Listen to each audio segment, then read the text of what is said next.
अब चलते हैं मेंटल मैथ क्वेश्चन 9 के क्वेश्चन नंबर 31 की तरफ। मैं हूं हरी सर और आप देख रहे हैं मेरा यूट्यूब चैनल चलो कदम बढ़ाए। जो बच्चे हिंदी मीडियम में पढ़ते हैं उनके लिए अलग से चैनल है जिसका नाम है मैथ्स विद हरी सर। आइए क्वेश्चन नंबर 31 क्या कहता है। यहाँ पर मैंने पहले से लिख के रखा हुआ है, ये देखिए।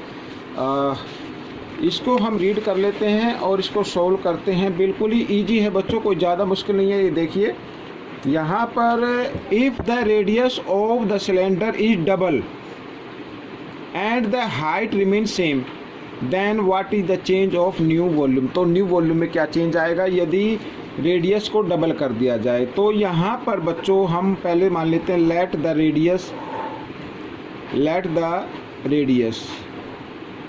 ऑफ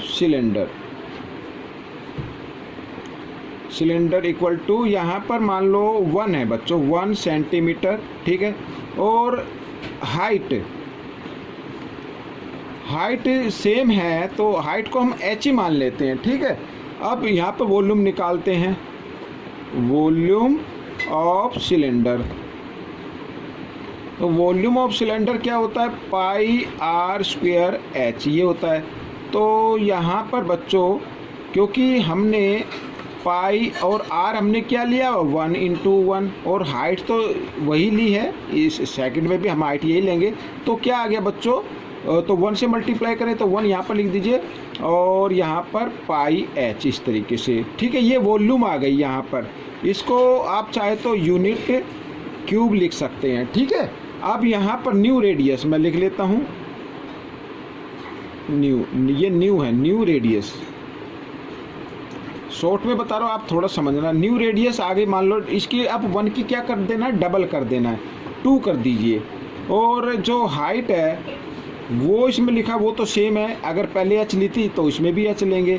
तो वॉल्यूम क्या हो जाती है बच्चों, ये हम निकाल लेते हैं वॉल्यूम, ठीक है। तो वॉल्यूम का फॉर्मूला होता है पाई आर स्क्वायर h, ठीक है। यहाँ पर तो पाई आर क्या है, अब 2 आ गई तो 2 × 2 और h तो सेम है ही, तो यहाँ पर 4 समझ में आ गया और पाई h इस तरीके से। तो यहाँ पर पहले ये मैं लिख देता हूँ यूनिट क्यूब, ठीक है। तो अब इसमें पूछा है what is the change in the new volume. तो न्यू वॉल्यूम में क्या चेंज आया, यहाँ पर पाई h है, यहाँ पर 1 पाई आर एच है, यहाँ पर 4 पाई h है। तो देखा तो 4 टाइम्स हो गया बच्चों, ठीक है। तो यहाँ पर मैं लिख देता हूँ न्यू वॉल्यूम, ठीक है। New volume is 4 times greater than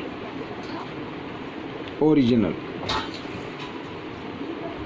इस तरीके से, ठीक है। तो ये हो गया आपका। अब हम इस समझ में आ गया 4 टाइम्स की हो जाएगी। और क्वेश्चन नंबर 32 भी बिल्कुल सेम ऐसे ही है, ये मैं आपको बताता हूँ। ये देखिए यहाँ पर क्वेश्चन आपके सामने लिखा हुआ है, आइए देखो।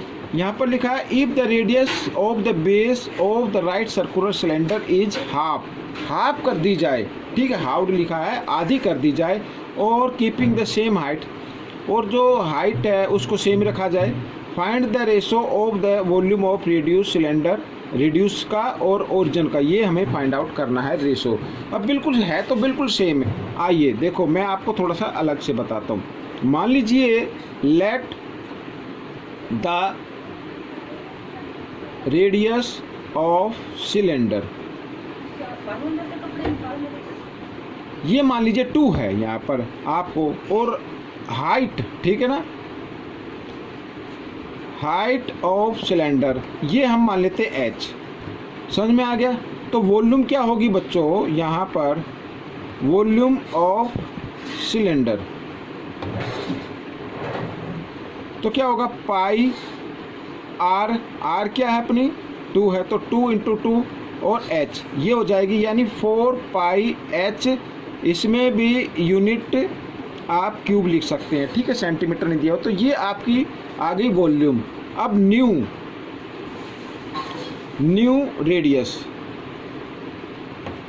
अब इसमें पूछा कि न्यू रेडियस अगर हाफ कर दी जाए, ठीक है ना, क्या कर दी जाए, हाफ कर दी जाए।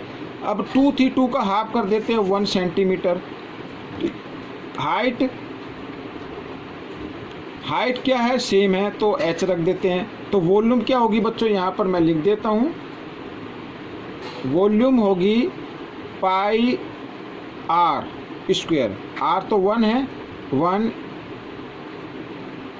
यहाँ पर ये चलो इधर लगा देते हैं 1, ठीक है, ये पाई है, पाई 1 × 1 और h, यानी कि पाई h हो गई, ठीक है। अब इसमें पूछा कि रेशो फाइंड आउट करना है, रेशो।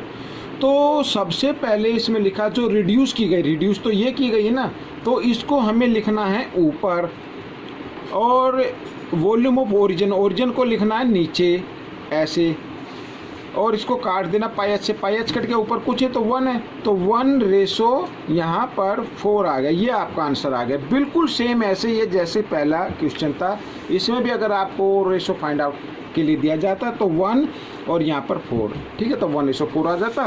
तो ये क्वेश्चन आपका हो गया। अब हम करेंगे क्वेश्चन नंबर 33। ये देखिए यहाँ पर है, आइए अब इसमें देखो क्या लिखा, a copper sphere of radius 3 centimetre. एक ऐसा ये स्फीयर है, गोला है, जिसकी रेडियस क्या है 3 सेंटीमीटर है। इसको पीट पीट कर इसको एक वायर के रूप में चेंज कर दिया गया है, ठीक है ना, जिसका डायमीटर क्या है 0.6 सेंटीमीटर। तो इसकी लेंथ फाइंड आउट करनी है। तो कहने का मतलब है दोनों का वॉल्यूम क्या हो जाएगा, इक्वल होगा। भाई जितना मेटल इसमें लगा है उतने ही मेटल का क्या बन गया, ये वायर बन गया, यानी सिलेंड्रिकल वायर बन गया ये, ठीक है ना। वायर जो होता है गोल होता है।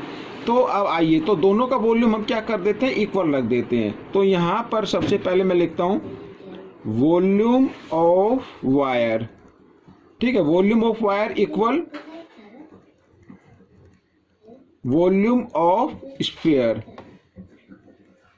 इस तरीके से। तो फॉर्मूला अगर हम इसके में वायर का लिखिए तो क्या होगा बच्चों, पाई आर स्क्वायर एच ये होगा, और स्फीयर की वॉल्यूम का होता है 4/3, ठीक है, और पाई आर क्यूब, ये फॉर्मूला होता है। तो यहाँ पर बच्चों देखो पाई से तो क्या फाइंड आउट करना, अच्छा हाइट फाइंड आउट करनी है, ठीक है। तो आप चाहे तो पाई से पाई काट सकते हैं, कोई दिक्कत नहीं है। यहाँ पर ये जो वॉल्यूम ऑफ वायर है, इसकी जो रेडियस है वो हमें दी हुई है यहाँ पर डायमीटर की फॉर्म में, ये 0.6। अगर इसकी रेडियस हमें फाइंड आउट करनी है तो इसका हाफ कर देते हैं। यहाँ पर देखो 0.6 का हाफ यानी 2 से इसको कर दीजिए, तो यहाँ पर ये आ जाएगा इस तरीके से, ठीक है। ये आपकी रेडियस आ गई। तो 0.3, आर की 2 है तो लिखेंगे 0.3, और एच हमें फाइंड आउट करना, तो एच यू का यूँ लिखना है, और 4/3 यहाँ पर रेडियस जो है वो गिवन है 3, तो 3 × 3 इस तरीके से, 3 से 3 यहाँ पर डिवाइड हो गया। तो h इक्वल यहाँ पर 4 3 जा, इस तरीके से आप लिख सकते हैं, या यूँ का यूँ भी लिख लीजिए। अब ये दोनों क्या मल्टीप्लाई की फॉर्म में, तो इधर आकर ये डिवाइड की फॉर्म में आ जाते हैं। मैंने इनको 3/3 लिख दिया है। अब क्या करना है, देखो डेसिमल के लिए 1 लगाए, ठीक है ना, और डेसिमल के बाद 1 डिजिट है तो 10। इसी प्रकार इस सेकंड का भी हम कर देंगे इस तरीके से, ठीक है। तो यहाँ से हमने इसको 3 से 3 को क्या कर दिया, डिवाइड कर दिया। तो हाइट आपकी आ गई यहाँ पर 10 × 10, ठीक है, कितना हो गया 100, और ये आ गया 400 बाई यहाँ पर आ गया ये 3 आ गया बच्चों, ठीक है। तो इस तरीके से सॉरी यहाँ पर ये एक मिस्टेक हो गई है, ये 3 है ना, यहाँ पर ये r की पावर 3, तो इसको 3 टाइम्स लिखना है बच्चों इस तरीके से। तो यहाँ पर मिस्टेक हो गई थी, ये देखो यहाँ पर ये इस तरीके से आ जाएगा, ठीक है ना। तो आप उसमें मत ले, तो यहाँ पर मैं 3 लिख देता हूँ ऐसे। तो 3 से 3 भी कट गया, यहाँ पे काट सकते हैं। तो हाइट जो आ गई है वो 400 सेंटीमीटर आ गई बच्चों यहाँ पर, या 4 मीटर, ठीक है। सेंटीमीटर के मीटर चेंज कर देंगे इस तरीके से। अब ये स्मॉल यूनिट है, स्मॉल यूनिट को जब बिग यूनिट में चेंज करते हैं तो 100 से डिवाइड कर देना, 20 से 20, अब ये मीटर बन गए, तो 4 मीटर आपकी ये हाइट आ गई, ठीक है। तो ये क्वेश्चन भी सोल्व हो गया है। आपको कैसे लगा मुझे ज़रूर बताएं, और इसमें से सीख कर दूसरों को जरूर सिखाना। मिलते हैं अगले भाग में, तब तक आप प्रैक्टिस करते रहे। Thanks for watching my videos.